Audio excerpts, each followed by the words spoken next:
بسم اللہ الرحمن الرحیم۔ السلام علیکم ورحمۃ اللہ وبرکاتہ۔ الحمد للہ وکفی وسلام علی عباده الذین اصطفی، اما بعد۔ حاضرین و ناظرین، یہ درس نمبر 1358 ہے اور آج سورۃ المؤمنون کی 5 آیتوں کی تلاوت اور تشریح کی جائے گی۔ آیت نمبر 12 تا 16، 12 to 16۔ چلیے سب سے پہلے ہم ان 5 آیتوں کی تلاوت کرتے ہیں، لفظی ترجمے اور ترجمے کے بعد تشریح کرتے ہیں۔ اعوذ باللہ من الشیطان الرجیم، بسم اللہ الرحمن الرحیم۔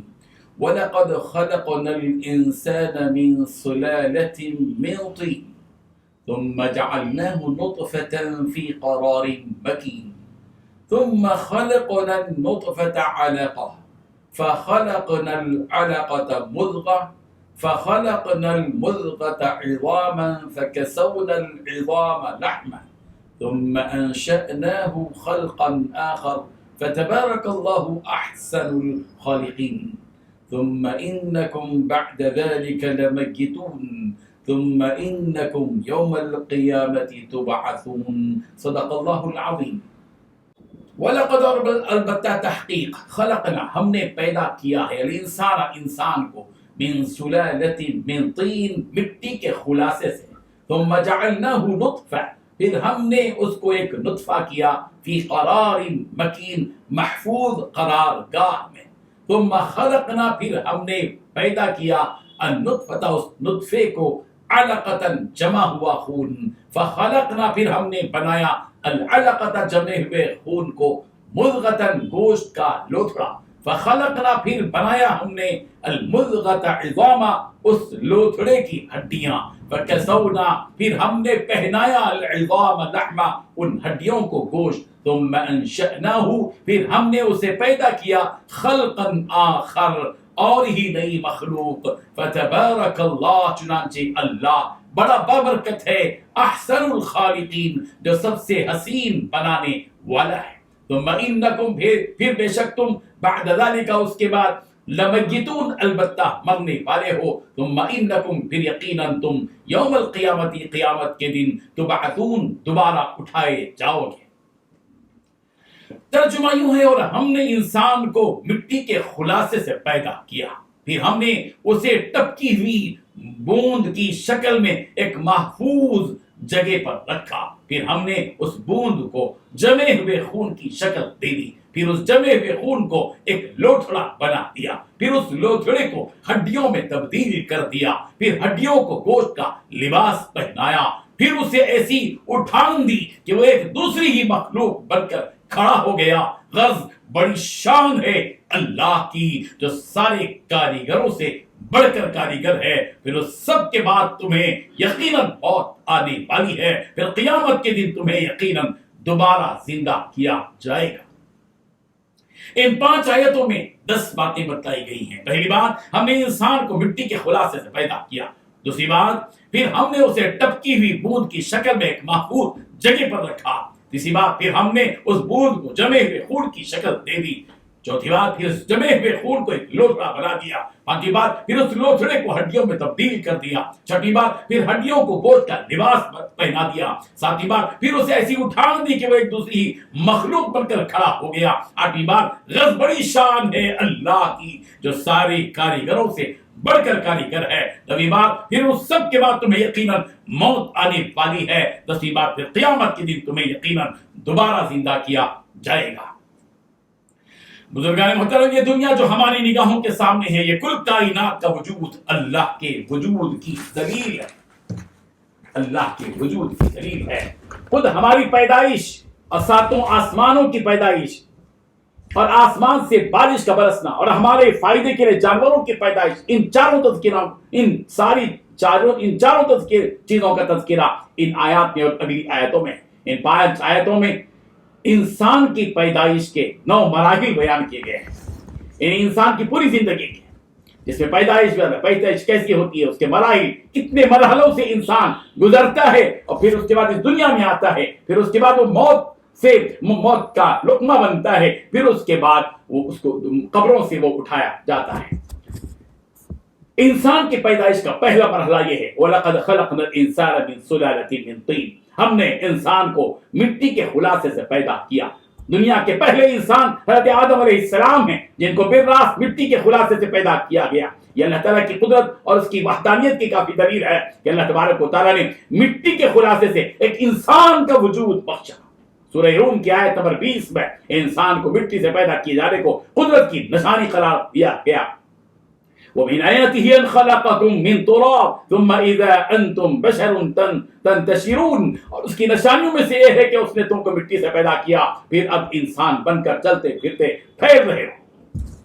حضرت ابو موسیٰ اشعری رضی اللہ عنہ سے روایت ہے رسول رحمت صلی اللہ علیہ وسلم نے ارشاد فرمایا بلا شبہ اللہ تبارک و تعالی نے پوری زمین سے ایک مٹھی مٹی لے لی, اس مٹھی سے انسان کا پتلا بنایا. پہلے خشک مٹی تھی پھر پانی ڈالا گیا تو وہ کیچڑ بن گئی, پھر اس کیچڑ سے انسان کا پتلا بنایا گیا. یہ ترمذی کی روایت ہے. انسان کی پیدائش کا دوسرا مرحلہ یہ ہے ثم جعلناه نطفة في قرار مكين. پھر ہم نے اسے ٹپکی ہوئی بوند کی شکل میں ایک محفوظ جگہ رکھا. یعنی اللہ تبارک و تعالی نے اس انسان کو نطفہ بنایا. یعنی دوسرے مرحلے میں انسان نطفے کی حالت میں رحم مادر میں ٹہلتا ہے. اللہ تعالیٰ اس نطفے کو رحم مادر میں رکھتے ہی یہ نطفہ مرد کے سرب سے نکل کر عورت کے رحم میں پہنچ جاتا ہے. اللہ تبارک و تعالیٰ اس نطفے کو رحم مادر میں محفوظ کر دیتے ہیں. سورۃ السجدہ کی آیت نمبر 7 اور 8 میں اس دوسرے مرحلے کی مزید توضیح کی ہے. وَبَدَأَ خَلْقَ الْإِنسَانِ مِنْ طِينٍ ثُمَّ جَعَلَ نَسْلَهُ مِنْ سُلَالَةٍ مِنْ مَاءٍ مَهِينٍ. اور انسان کی پیدائش کی ابتدا مٹی سے کی, پھر اس کی نسل ایک بے وقت پانی کے نچوڑ سے چلائی. سورۃ المرسلات کی آیت نمبر 20 میں بھی اس دوسرے مرحلے کا ذکر یوں ہے أَلَمْ نَخْلُقكُم مِّن مَّاءٍ مَّهِينٍ فَجَعَلْنَاهُ فِي قَرَارٍ مَّكِينٍ. کیا ہم نے تمہیں حقیر پانی سے پیدا نہیں کیا پھر ہم نے اسے مضبوط و محفوظ جگہ میں رکھا. انسان کی پیدائش کا تیسرا مرحلہ یہ ہے ثُمَّ خَلَقْنَا النُّطْفَةَ عَلَقَةً. پھر ہم نے اس بوند کو جمے ہوئے خون کی شکل دے دی. اللہ تبارک و تعالیٰ کس طرح مرحلہ وار بتا رہے ہیں انسان کی پیدائش کی تذکرے فرما رہے. اللہ تبارک و تعالیٰ انسان کی پیدائش کا تیسرا مرحلہ یہ ہوتا ہے کہ وہ خون کے لوتھڑے کی شکل میں ہوتا ہے, یعنی جمے ہوئے خون کی شکل میں ہوتا ہے. اس تیسرے مرحلے کا ذکر سورۃ الحشر کی آیت نمبر 5 میں بھی ہے فَإِنَّا خَلَقْنَاكُم مِّن تُرَابٍ ثُمَّ مِن نُطْفَةٍ ثُمَّ مِن عَلَقَةٍ. بس ہم نے تم کو مٹی سے پیدا کیا پھر نطفے سے پھر خون کے لوتھڑے سے. سورہ مومن کی آیت نمبر 67 میں بھی انسان کی پیدائش کے مراحل کا ذکر کیا گیا ہے. هو الذی خلقکم من تراب ثم من نطفہ ثم من علقہ. وہی ہے جس نے تم کو مٹی سے پیدا کیا پھر نطفے سے پھر خون کے لوتھڑے سے. انسان کی پیدائش کا چوتھا مرحلہ فخلقنا العلقۃ مضغہ. پھر اس خون کے لوتھڑے کو گوشت کا لوتھڑا بنا دیا, یعنی جمے ہوئے خون کو گوشت کا ٹکڑا بنا دیا, یعنی گوشت کا ایسا ٹکڑا بنا دیا جس میں کوئی شکل نہ بنی ہو. سورۃ الحج کی آیت نمبر 5 میں بھی مضغہ کا تذکرہ موجود ہے. ثم من مضغۃ مخلقۃ وغیر مخلقہ لنبین لکم. پھر گوشت کے لوتھڑے سے جو صورت دیا گیا اور وہ بے نقشہ تھا یہ ہم تم پر ظاہر کر دیتے ہیں. انسان کی پیدائش کا پانچواں مرحلہ یہ ہے فَخَلَقْنَا الْمُضْغَةَ عِظَامًا. بس ہم نے گوشت کے لوتھڑے کو ہڈی میں تبدیل کر دیا, یعنی اس لوتھڑے کو سر اور دونوں ہاتھ اور دونوں پیر اور دیگر اعصاب وغیرہ بنا دیے.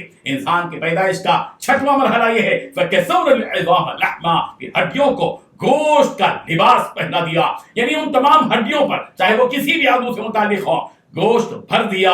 جسم کے اس گوشت نے ان تمام ہڈیوں کو چھپا دیا اور اس گوشت سے ان ہڈیوں کو قوت اور مضبوطی مل گئی, ان ہڈیوں کو اس گوشت سے زینت بھی مل گئی. اور یہ گوشت ان ہڈیوں کے لیے لباس کے درجے میں ہے کہ جس طرح لباس سے جسم پوشیدہ ہو جاتا ہے اس گوشت سے ہڈیاں پوشیدہ ہو جاتی ہیں, چھپ جاتی ہیں. اگر یہ گوشت ان ہڈیوں پر نہ ہوتا تو انسان ہڈیوں کا ڈھانچہ رہ جاتا اور بھیانک نظر آتا. یہ اللہ تبارک و تعالیٰ کا کس قدر انعام اور احسان ہے کہ اس انسان کی تمام ہڈیوں پر گوشت رب ذوالجلال نے بھر دیا. انسان کی پیدائش کا 7واں مرحلہ یہ ثم انشأناه خلقا آخر. پھر اس انسان کو ایسی اٹھان دی کہ وہ ایک دوسری ہی مخلوق بن کر رہ گیا. یعنی اس انسان میں گوشت بھی تھا, ہڈیاں بھی تھیں, جب وہ رحم مادر میں تھا ایک خاص قسم کی شکل بھی تھی, مگر وہ ایک مردہ تھا. اللہ نے اس میں روح پھونکی اور اس کے اندر ایک زندگی عطا کی. پھر وہ انسان حرکت کرنے لگا اور وہ ایک طرح کی مخلوق بن گیا کہ سننے والا بھی بن گیا, دیکھنے والا بھی بن گیا.